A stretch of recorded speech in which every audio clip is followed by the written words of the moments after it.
Shalom, shalom, peuple du Seigneur, que la grâce de Dieu soit sur nous. Amen.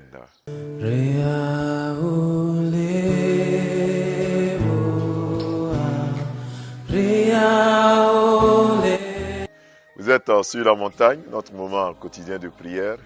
Et en ce début de semaine, qui marque aussi la fin, la dernière semaine du mois d'octobre, nous lisons le texte des Actes des Apôtres, le chapitre 27, le verset 29, qui dit ceci.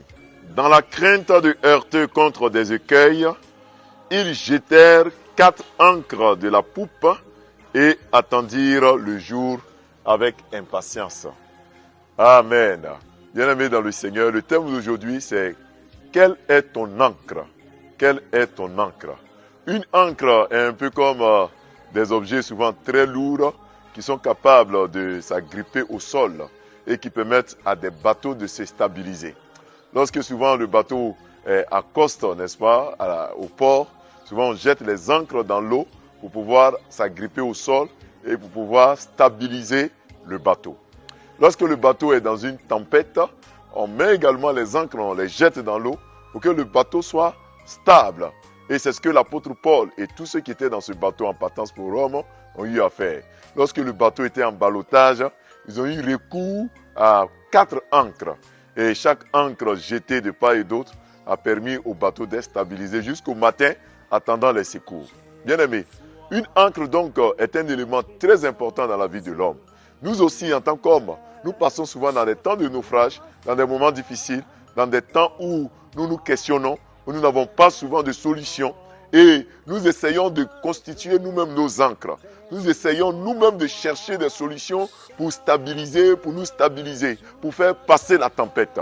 Et quelquefois, nous nous agrippons à tout ce que nous trouvons. Nous jetons l'ancre. Nous cherchons des secours à tout bout de champ, à quiconque se propose à nous. Souvent, des tempêtes comme la maladie nous poussent à aller même chez des personnes qui ne sont pas fiables, à se fier à tout ce que tout le monde dit, alors que les ancres ne sont pas toutes les bonnes.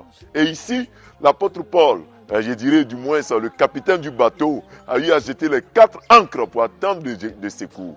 Jeter les ancres tels que les capitaines l'ont fait ne signifie pas que le bateau va être tiré d'affaire. Mon frère, ma soeur, quelle est ton ancre? Est-ce que ton ancre c'est ta richesse? Est-ce que ton ancre c'est ta santé? Est-ce que ton ancre c'est ta position dans la société?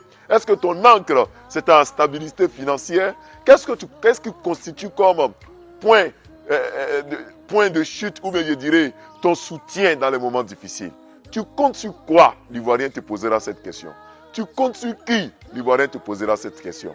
Mais nous les chrétiens, notre espérance en Jésus-Christ, c'est lui qui est notre véritable ancre. Lorsque le bateau de notre vie ballotte, lorsque la maladie frappe à notre porte, lorsque la stérilité est avec nous, lorsque, n'est-ce pas, l'infertilité ou même la vie de célibat, les démons de célibat pointent leur nez contre nous, nous jetons l'ancre en Jésus-Christ. Notre espérance est en Jésus-Christ. Quand la mort vient nous secouer, quand le vent de la mort vient nous secouer, nous mettons nos ancres en Jésus. Nous nous agrippons en Jésus. En ce début de semaine, mon frère, que ton ancre soit le Seigneur Jésus-Christ. Agrippe-toi à Jésus-Christ. Jette ton ancre. Prends-le comme ton ancre. Accepte-le dans ta vie et mets ta confiance en lui. De sorte que quand la tempête va pointer, tu puisses crier au secours et Dieu t'exaucera. Amen. Prions. Seigneur, nous te célébrons, nous te disons merci pour tous tes bienfaits. Et ce matin, tu nous permets de parler d'encre. Et nous savons que quelquefois, nous péchons en nous constituant ou bien en recherchant des encres ailleurs, en recherchant des encres que toi-même tu n'aggrées pas. Quelquefois, Seigneur, nous nous agrippons aux hommes. Nous faisons confiance à nos finances, à notre santé, à notre position dans la société. Nous faisons confiance aux parrains, aux hommes politiques, aux marraines. Nous faisons confiance aux biens matériels. Nous faisons confiance même quelquefois à nos gris-gris. Alors que c'est toi, la véritable ancre. Seigneur, nous prions afin que tu sois l'ancre de tous ces frères et sœurs qui nous suivent. Fortifie-les lorsque le malheur frappe, lorsque les enfants sont mal conseillés, lorsque ces frères et sœurs passent par des temps les plus sombres de leur vie. Que tu sois leur véritable ancre. Père, nous nous jetons sur toi. Stabilise cette tempête. Stabilise ces moments troubles.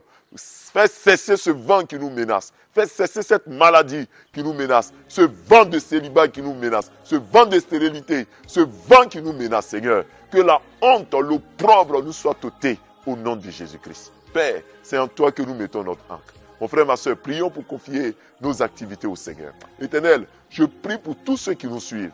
Que leur semaine soit une semaine de bénédiction. En ce jour où certains vont se lever pour aller au travail, d'autres iront pour en quête d'emploi. Éternel, entends leurs prières et accepte leurs vœux. Permets que, Seigneur, ces moments instables soient derrière eux et que l'avenir soit prometteur au nom de Jésus-Christ. Je prie, Éternel, afin que cette journée soit une journée fructueuse, une journée de victoire pour nous, au nom de Jésus-Christ de Nazareth. Lorsque la tempête nous menace, nous mettons nos ancres en toi. Éternel, que ce lundi soit un lundi de paix et d'action des grâces. Au moment où nous partons en ce début de semaine qui marque la fin du mois, bénis cette fin du mois. Bénis notre semaine au nom de Jésus-Christ. Merci Père pour ta grâce, pour ta présence qui ne nous fera point défaut. Garde-nous au nom de Jésus. Amen. Bien-aimé, ton lundi est béni, ta semaine est bénie, tout est grâce et le Seigneur est avec toi. Retrouvons-nous demain matin à partir de 5h30. Shalom.